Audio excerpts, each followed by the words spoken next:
अस्सलामुअलैकुम वरहमतुल्लाहि वबरकातुहू। मेरे प्यारे दोस्तों, मार्केट में ये दो तरीके का जो है सांडे का ऑयल मिलता है।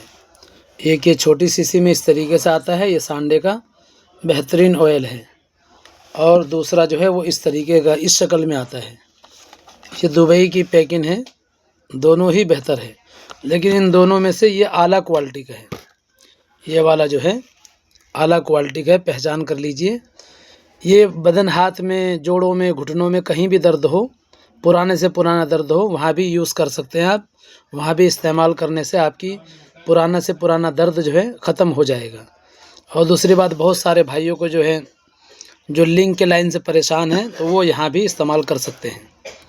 उससे जो है नसें मज़बूत होगी, खून की गर्दिश होगी ज़बरदस्त, उसके अंदर जो है टाइटिंग और मज़बूती आएगा इंशाअल्लाह।